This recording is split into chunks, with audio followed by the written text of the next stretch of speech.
Xin chào các bạn đã quay lại với kênh Cô Ba Bình Dương. Hôm nay mình xin chia sẻ cách muối cải của mình nha. Cách này cho ra thành phẩm cải lên men rất đều, vị chua dịu, màu vàng đẹp tự nhiên và ăn rất giòn. Mình bắt tay vào làm ngay thôi các bạn ơi. Chúng ta có thể xem những thành phần nguyên liệu chi tiết hoặc tham khảo những dụng cụ nhà bếp mình hay sử dụng bên dưới phần mô tả của video. Làm cải muối chua thì các bạn nên chọn những cây cải có bẹ lá dày nè, to, phần cọng nhiều hơn phần lá. Cải tươi mới và không bị sâu hay là úng. Chúng ta có thể để nguyên cây hoặc là cắt ra từng bẹ lá hay là miếng vừa ăn đều được nhé. Trước khi muối cải chúng ta cần làm héo cải.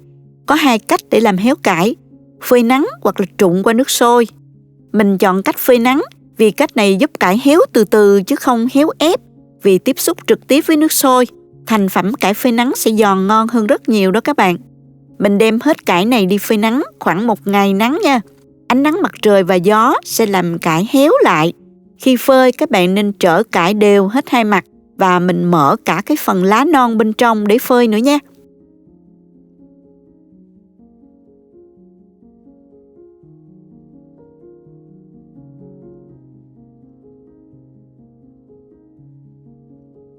Cải đã phơi xong rồi nè, nó héo như vậy là được rồi đó các bạn. Bây giờ mình sẽ rửa cải nha. Các bạn rửa từng bẹ lá, bên trong sát phần cuống lá luôn cho thật là sạch. Các bạn rửa trực tiếp vô vòi nước nó sẽ dễ hơn á.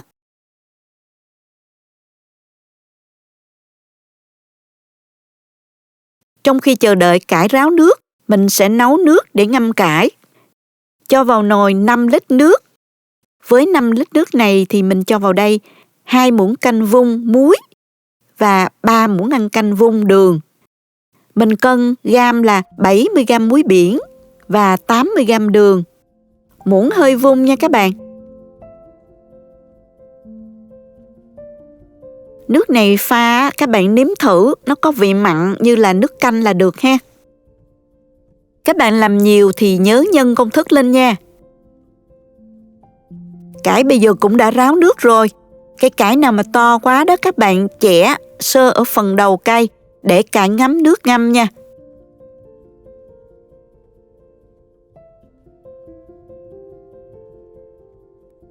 Phần bẹ lá nào mà bị dập á các bạn nên tỉa bỏ đi ha. Mình chuẩn bị thêm một cái thau nước muối pha loãng nè. Nhúng cải qua để diệt khuẩn rồi mới cho vào hũ nha. Nước muối pha loãng á, có khả năng diệt khuẩn nhưng không quá mặn, gây ảnh hưởng hàm lượng muối ngâm. Phải kỹ như vậy để loại trừ các vi khuẩn có hại đó các bạn. Nó gây ức chế hoạt động của các loại vi khuẩn lactic trong quá trình lên men, tránh thành phẩm bị nổi ván hay là đổ nhớt. Làm như vậy bảo quản được lâu hơn.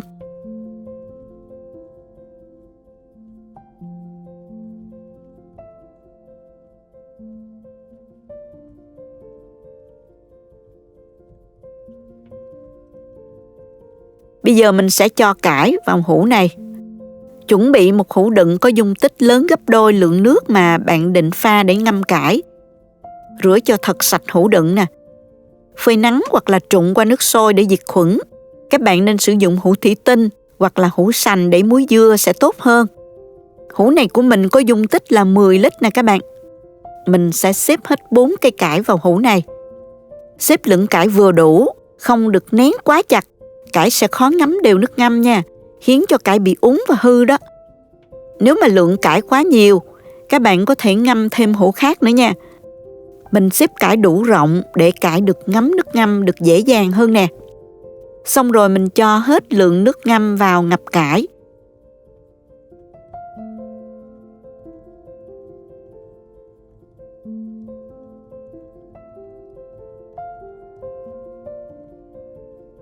Nhớ là nước ngâm phải chờ nguội nha các bạn.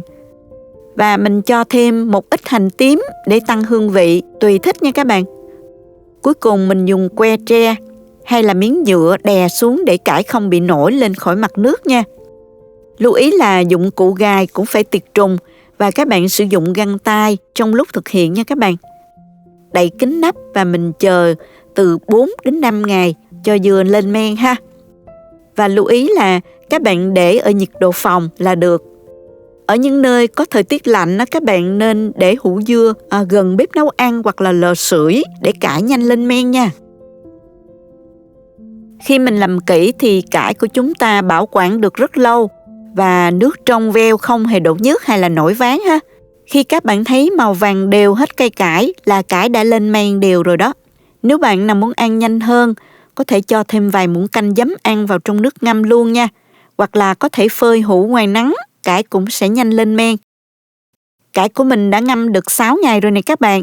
Các bạn nhìn nè, nước ngâm có màu vàng nhẹ, trong vắt và không bị nhớt chút nào. Cải lên men như vậy là tốt rồi đó các bạn.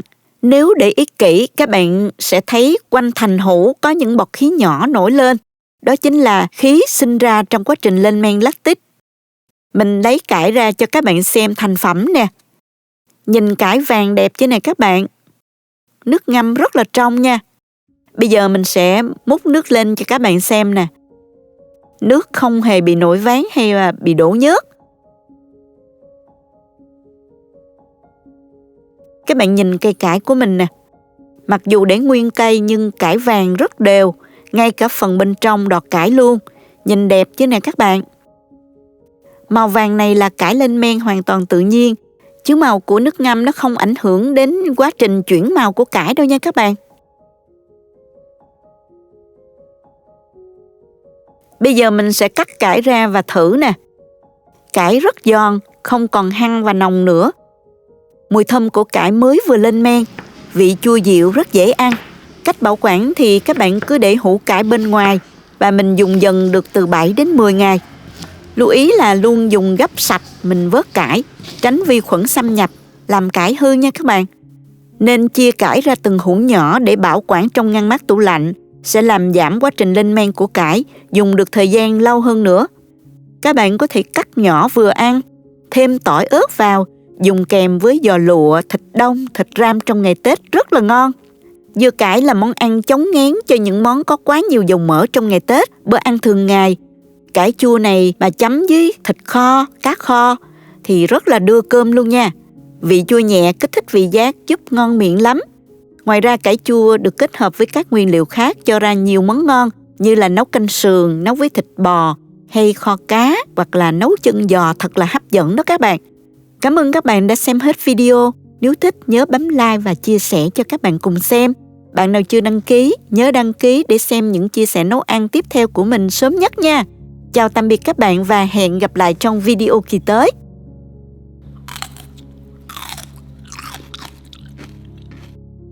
Nếu thấy video thực sự hữu ích, bạn có thể gửi tặng ekip thực hiện một ly cà phê bằng nút Super Thanks hình trái tim ngay bên dưới video.